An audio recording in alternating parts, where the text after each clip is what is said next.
Welcome to Shore Perspectives, a community feature of WESR Radio, highlighting the spirit of the shore from those who call it home. My name is Joanne Jones from Cake Passion Custom Cakes. During my childhood, I've always had a love for artistry. I've always had a love for cooking and baking, and I've always had a drive to be my own boss. So that's kind of how it got started.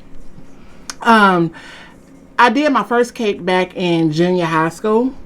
When I was in the 7th grade, we were required to do a homemade project.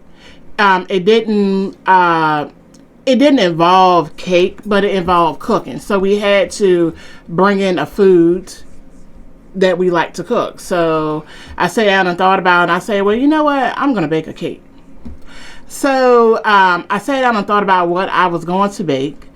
I came up with the idea to bake a chocolate, vanilla, and strawberry cake, better known as Neapolitan. And I had in mind that when I baked that cake, I wanted it to really appeal to my classmates. So I went home, I iced it up, I put the borders on it, put some other creative elements on the cake, and brought it back to school. And needless to say, they went crazy about it.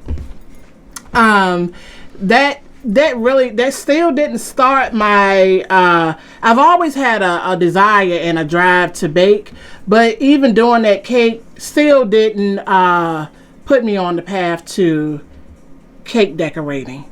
Over the years, I continued to experiment in the kitchen, cooking and baking. My grandmother would always let me buy all these ingredients when we would go to the grocery store and things like that. It wasn't until about 1999, it was my daughter's 2nd birthday, and I had decided that I didn't want to order any more cakes from the local bakeries. It wasn't that I thought that their products weren't good or anything, but I just knew I had the confidence that I could do it myself. So that's when I really started experimenting with cakes. During that time, the internet had came about, AOL, the dial-up, and I started having an obsession with the Food Network.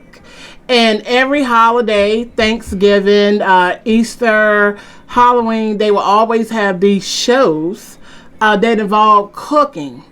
So I would continuously make pies, cakes, whatever came to mind. Probably about a year or two after that, they started introducing the cake shows. And they were getting more into the topsy-turvy, whimsical style cakes. And after studying those shows for some time, I came to the conclusion that I did not want to be a traditional baker. I wanted to be a non-traditional baker. I wanted to do those topsy-turvy, whimsical style cakes.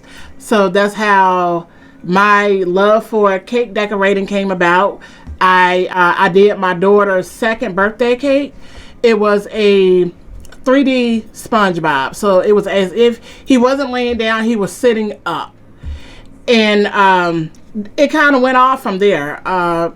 People started spreading my name by word of mouth. I decided to enroll in some Wilton's decorating classes, which I found were not for me, because Wilton has a method where they're using the more traditional style. Back then, they have upgraded throughout the years, but back then they used a more traditional style of cake decorating, and I just found that it wasn't for me. They had even hired me as an instructor, and I turned it down. I said, you know what, I don't want to decorate Wilton's way, because when you are a Wilton instructor, you have to decorate Wilton's way. So I didn't want to decorate Wilton's way. I wanted to decorate Joanne's way.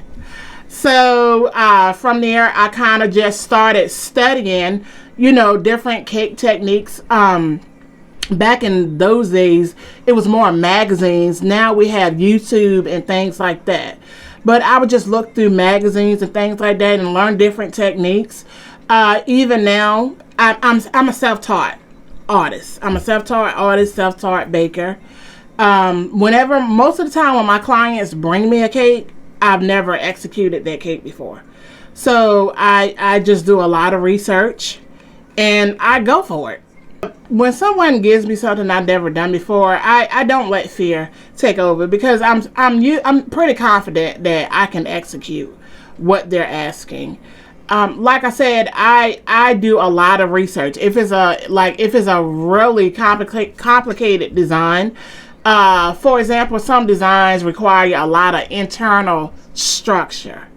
So what I'll do, I will go to YouTube, or I may go to some of my other mentors who have done similar work. And if I need to purchase the class, I'll purchase the class.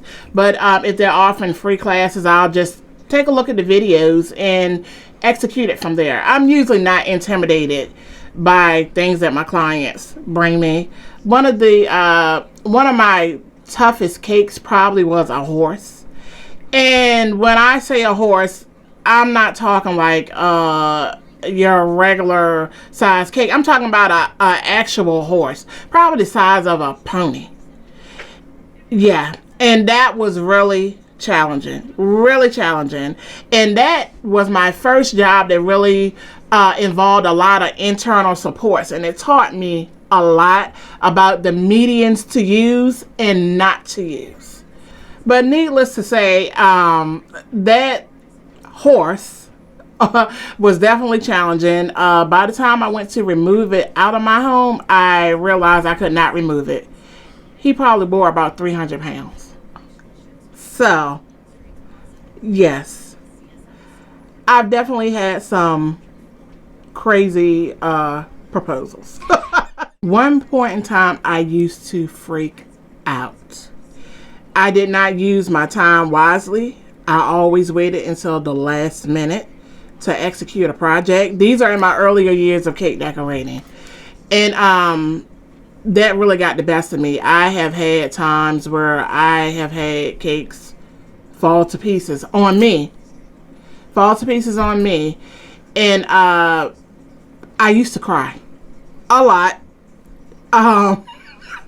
There's a lot of blood, sweat, and tears that comes with this business, and I used to find myself crying a lot, just slamming things down, and my kids would stand back and laugh at me. They thought it was the funniest thing, and I said, you know what, this has got to stop.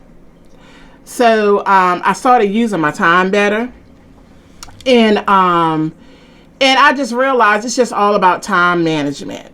So as I got better over the years, I had very few of those things happen. Now, you're going to have things happen, even if it can be like the simplest cake. And if I wait a day before to do it, something's going to fall off. Something's not going to go right with the ice, and something's not going to go right with the fondant. I just take a deep breath.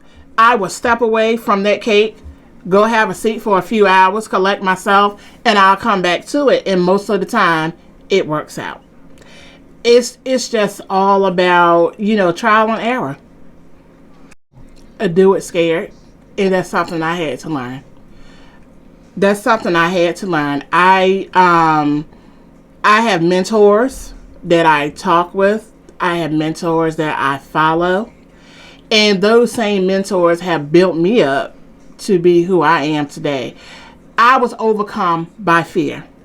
Because we're human, and we can feel that fear trying to creep in once again.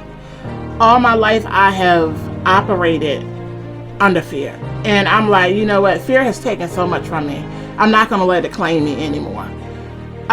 Even moving to the next level in business, I had to push fear aside and just do it.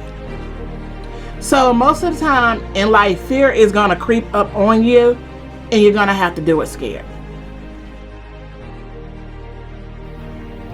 For Shore Perspectives and WESR Radio, I'm Kelly Gaskell.